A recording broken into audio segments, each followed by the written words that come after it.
The government has handled justice for the former LRA commanders who were not part of the 5 indicted LRA commanders by the ICC but were at the center of inflicting pain and killing innocent civilians. The director of international programs Invisible Children, Elisa Dogan, speaking in an interview, revealed that the Uganda government has excluded the concerns of returnees who suffered at the hands of the LRA commanders, who government has left at large to mix freely with the people they inflicted pain on. Do you have any reservations as Invisible Children to do with the kind of justice that's being accorded to some LRA, former LRA commanders who are not among the 5 indicted? Do I have concerns? Yes. I think that how communities here in Uganda and how the international community responds responsibly to the very complex situation of people who, many, not all, but some who were abducted as children, forced to commit horrible acts of violence, eventually were leading others to commit horrible acts of violence, and now are back home. How to responsibly address those individuals and address the trauma and the injustices that the broader community face. It's very complex. I think that there's a lot more work for all of us to do to see that done better. And I think, you know, as someone who's not a Ugandan citizen, but who's a member of the international community, one of the first things we need to be doing is listening to communities, understanding what they are experiencing, you know, the grievances that they have now, and really getting behind local civil society as they pursue, you know, justice and healing and reconciliation here. And now the Inspector General of Police, General Kale Kaihura, reveals in an interview that police is in advanced stages to have Ugandan-based head sergeant in Australia arrested by international police once the Uganda police concludes its verifications into his alleged collaboration with the Ugandan-based rebel group in Eastern Congo, the Allied Democratic Forces. Kaihura revealed that interim police investigations indicate that Dr. Kyenge has been funding ADF cells in eastern and western Uganda, which the Uganda security forces have managed to quash. Revelations to have Ugandan-based Australian heart surgeon Dr. Aggrey Kyenge arrested on account of subversive activities targeting to overthrow a legitimate government by use of firearms falls on the heels of calls by a section of NRM supporters challenging him to consider clearing his name over charges of aiding and abetting terrorism in Uganda instead of crying wolf from the comfort of his home in Australia. Speaking in an interview, the Inspector General of Police, General Kale Kaihura, says plans to have Kyenge arrested from his home in Australia are top on agenda once verifications are concluded. It was linked to Dr. Kyenge. And in the center, they're recruiting ADF or former ADF, or if linked persons. In the north, they're recruiting former LRA, because of course he doesn't have, I think, the capacity to build an army. General Kaihura says interim lead clues by state intelligence agencies have linked Dr. Kyenge to aiding and financing ADF rebels. Yes, the elements that are involved have got a background with ADF. Either they were in ADF and got amnesty, or I don't know, they could still be with ADF. However, he says a lot has been done by government forces to block them from reorganizing. These incidents, although not many, it's not mass killings, for heaven's sake, but they are targeted killings, they are assassinations. That's what makes it why we must wake up and pay more attention. And of course, these cells we have unearthed and destroyed. The ADF is a Ugandan-based rebel group in eastern Congo with its leadership mainly comprised of Islamic extremists. It is mainly funded by Al-Qaeda and Al-Shabaab financiers. Police in Kampala has mounted an operation on motor vehicles being driven in the city centre without number plates. The regional traffic commander Norman Musinga says they mounted an operation on such vehicles after receiving complaints on how the owners have been posing as security operatives fleecing people of their money.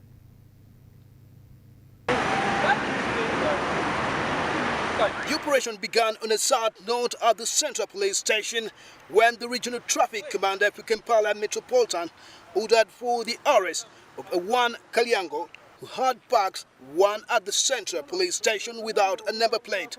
This suspect heard earlier on posed as a state security operative claiming for parking at the Central Police Station, not knowing that he had laid himself into a trap. He was later on whisked to Musinga's office, where he was meant to explain why he was driving the vehicle without the number plate. Why you are driving that vehicle, which is numberless? Yes, I must explain to you so that you look for statement of God. But the number plate is supposed to be on the front of that. That is enough. You get out. It is becoming a common behavior. These days, the people, drivers refuse to put on number plates. There is a way they design it in front, and they end up hiding number plates in their own homes, and become a common behavior among almost 30% of the drivers. The suspect's sister-in-law, also masqueraded to be a police officer attached to the CIID department, showed up to rescue the suspect, but in vain, though she avoided looking into our cameras. Musinga confirmed that they had received information on how other drivers were out there driving cars of this kind in the city centre and the suburbs, but warned them of potential arrest and could as well have their motor vehicles impounded. He says they have impounded over 60 vehicles in a week's time. The government of Japan has granted Uganda through its Grassroots Development Program, GGDP, about 500 million shillings all to boost the education and health sectors of Kanungu and Arua respectively. Now, while handing over the grant, the Japanese ambassador to Uganda, Junzo Fujita, appealed to government officials to use this money well in order to deliver service to the benefit intended communities. Priorities within the GGP scheme, and we are doing what we have just expressed to improve the science laboratory rooms in the school. That is one example. And science is most needed in our country. Where the developing, you are going to have the whole revenue. And I think the people who study the science and technology will be required by the markets, or possibly by the foreign investors and so on. Currently, we have over 500 HIV positive patients in care, especially 368 patients on antiretroviral treatment. This number is only reserved in a one room, about 4 by 4 meters, compromising quality of care provided to the needed people. School used to teach and learn sciences, and most of the time classrooms are used to teach science practical. The one science laboratory room has only a few pieces of laboratory equipment procured by the school.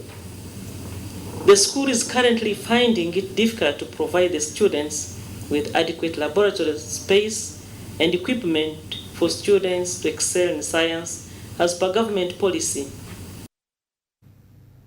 WBS Afternoon Edition continues shortly. Do stay with us.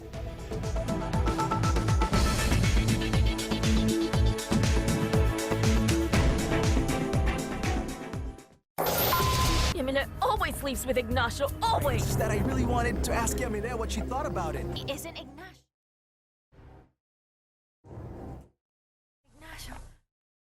The idea, my woman, how I feel about Marielle. What are you doing?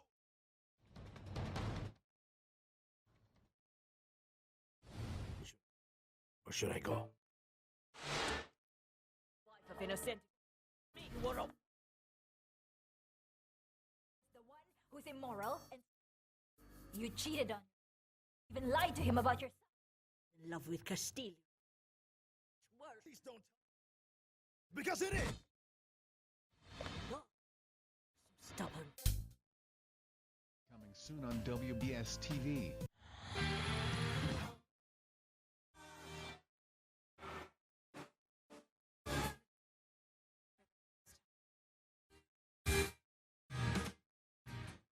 Did you wait a long... For me.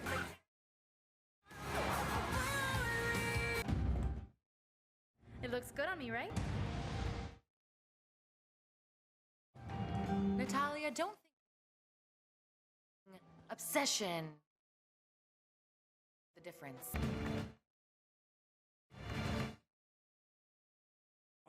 To you either. Everyone... Come on, take her. One together.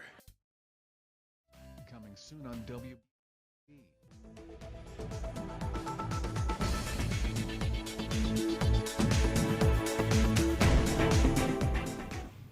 Welcome back to WBS Afternoon Edition.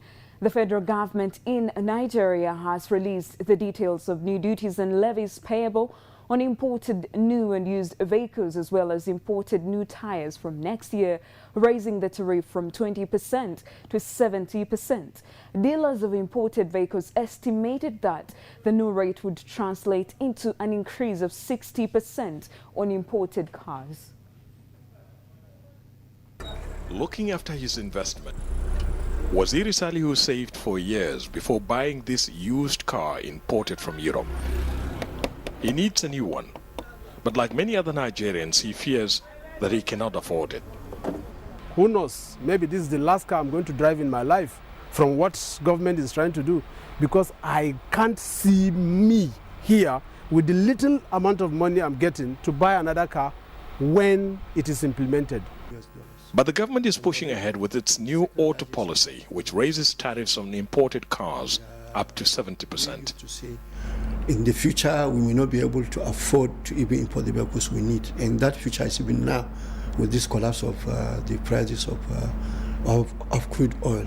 So if we have assembly operations and we local content, which means we will reduce the amount of money we use to import vehicles. The local auto industry is upbeat. Factories are in a race to cash in. Assembly lines that were dormant for a long time are producing again. We actually have capacity in excess of the requirements of the market. Now, we believe that as the market opens up, supported by the new government policy, we will also progressively expand and grow our operations to meet any potential increases in demand. And they are looking beyond the local market. But used car dealers say the new policy will hurt their industry because car manufacturers here cannot meet local demand. You don't want a business that you lose your capital and is going to have adverse effect on our business, because these cars, in fact, it will inflate every sector of the economy. And with the new policy and the growing local demand, many Nigerians like Waziri Salihu say they are either driving their last cars or may not have the opportunity to buy a new one anytime soon. The foreign ministers of Russia, Germany and Ukraine will gather today in Paris to discuss the Ukraine crisis. This as news of the fresh round of diplomacy on Ukraine next week came as Hollande and Merkel warned that fresh sanctions could be implemented if the ceasefire deal does not go. That was signed on the 12th of February in the Belarusian capital continues to be ignored. This was supposed to be a meeting about international peace and security, with the 70th anniversary of the UN approaching in a few months' time, but instead it became dominated by one ongoing conflict.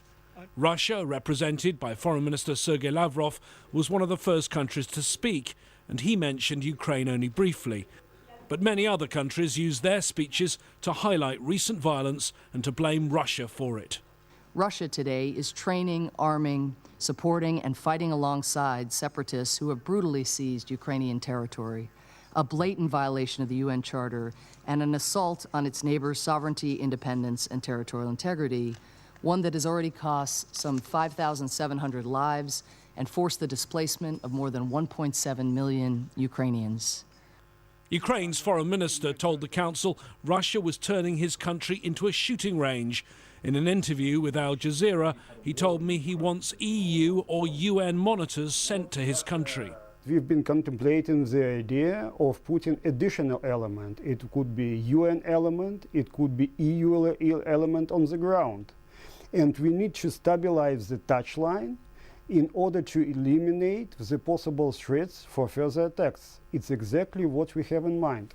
One European minister from a country that shares a border with Russia says it's urgent the existing monitoring mission from the OSCE is strengthened. If OSCE has no access, no, so to say, reliable verification, all agreements are really questioned. And this is really important to keep a pressure. The Security Council has now met to discuss Ukraine about 30 times in the past year. They do all agree on the Minsk peace deals, but that clearly is not halting the bloodshed. And on every other aspect of the conflict, there is no agreement at all. Former Yemeni President Abed Rabo Mansour Hadi officially withdrew his resignation from the presidency on Monday, according to media reports. The move came after Hadi gained the support of Arab Gulf states opposed to the ruling Shia Houthis. A member of the Parliamentary Assembly said that Hadi submitted a letter to them withdrawing the resignation he had tendered in January after the Houthis took control of government. Yes, it's clear from the very first day he arrived in Aden that his intention was to slowly return to his post and reassume his duties as the president of Yemen. But now this letter to the parliament confirming that he has withdrawn his resignation is the final word on that for many who were not happy with the ambiguity or what they described as ambiguity in his words in the initial statement. We have seen yesterday afternoon that they began to replace the guards and the people in charge of the presidential palace in Aden here, because many of them were from the north, and also those army soldiers and leaders who were here in Aden have been replaced by southerners, and that's because many of those army soldiers belong to the north. They are Zaydis, and many of them still have loyalty to former President Ali Abdullah Saleh. So all of these are signs of what you have said in your intro. He's trying to reconsolidate, and he's based here. He has been meeting the provincial governors and the political leaders here in the south, and today there are reports of political party leaders coming also from the north to meet in those parties that have rejected the Houthi coup in Sana'a and have expressed their loyalty to Hadi. As you said, also the Gulf countries have expressed their support to him, and day by day he seems to act like the real president, and people seem to have more faith in him. It's very clear that Hadi's letter to the parliament withdrawing his resignation is the second blow against the Houthis. The first one was his escape to Aden. Now, the Houthis, they are being really undermined by his actions here in the south, and they are losing the initiative. The talks are stalled in Sana'a. Remember that the Houthis had the upper hand in those talks, and they were about to impose the kind of legislative structure they wanted, and they were about to impose anything that had to do with the future of Yemen. So we have now two centers of power in a of war between Aden and Sana'a, and we see that the Houthis are losing the momentum, and more power is shifting to the south as those party leaders are coming here, as foreign countries are getting in touch with Hadi, as reports saying that, foreign consulates that were here in Aden might be revived and more personnel might be sent here. And more life, we see more life, more activity in Aden, and it's very clear that, Hadi is getting the upper hand. Now for the sporting action, do stay tuned, and CK Mizanyo comes right up next. I am Anita Mwangazi. Good afternoon.